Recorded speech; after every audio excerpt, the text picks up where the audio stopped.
What up? What up? Welcome back to Sexton Sobriety. Today I'm going to tell a war story. So fair warning, if you don't want to hear about drug use, don't watch this video.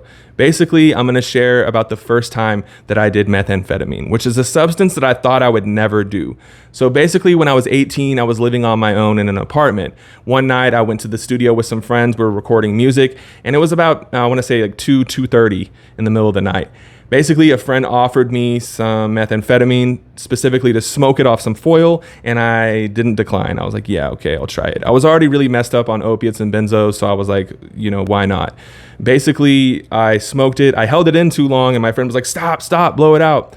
You're not supposed to hold it in that long. And so as soon as I blew it out, my heart started beating out of my chest. I felt like I was having a heart attack, and it was really just bad. I did feel a rush that was very strong, but as someone who was into downers and sedatives and things that made me numb, it was overwhelming. Like, it was overwhelming in a bad way. So I immediately regretted it. And I was like, damn, dude, no, like, this is not good.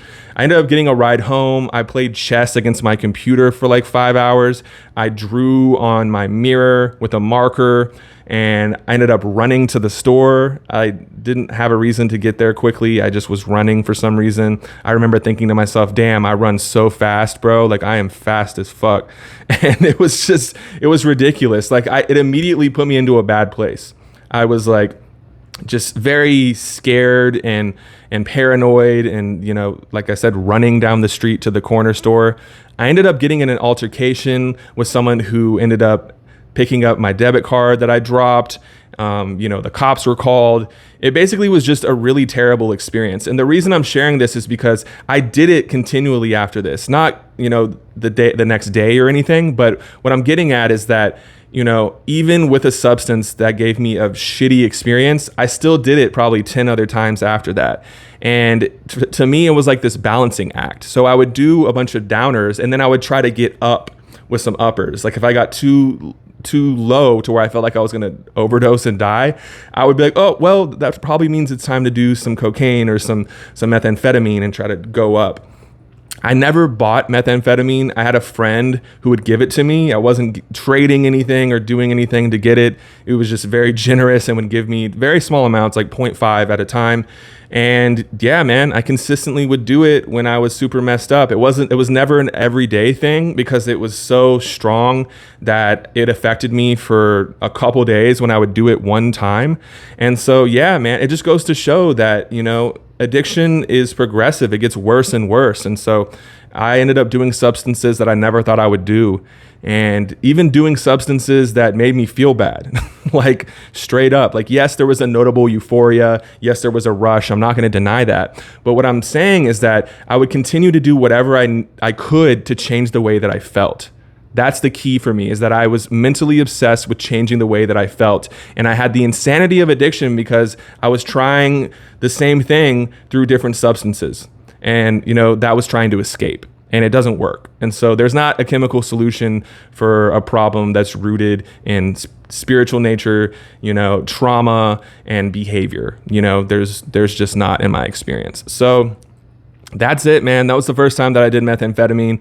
Was not a great experience at all. Was not like, oh yeah, this is the answer. When I did opiates for the first time, I thought to myself, this is the answer to my life. I'm gonna have to do this forever. Same thing with benzos. That was not my experience with uppers at all. But like I said, I continue to do them. So I'm not trying to minimize it. There's no minimization in my life now.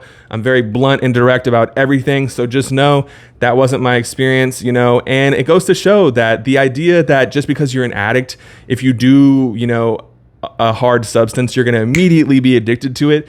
I don't think that's necessarily true. I think that actually it depends on your genetics. It depends on your situation. It depends on if you are someone who prefers uppers or downers. I am a poly substance abuse survivor. So I use them for different reasons. Like I said before, it was mostly a balancing act. But yeah, man, I just wanted to share that basically addiction is insane and you'll do things over and over again that are not working. So that's my experience. Feel free to hit me up in the comments and tell me the experiences that you've had with stimulants. And yeah, man, that's it for today. Much love. please like and subscribe.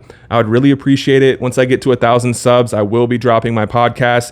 If you want to contact me, DM me on TikTok. There's a link up top in my banner, or on Instagram, and you can email me at MacaulaySexton1@gmail.com. That's my personal email. I can respond to it really quick. You can also email me at SextonSobriety@gmail.com for professional reasons. But that's it, man. Much love. Be easy on yourselves.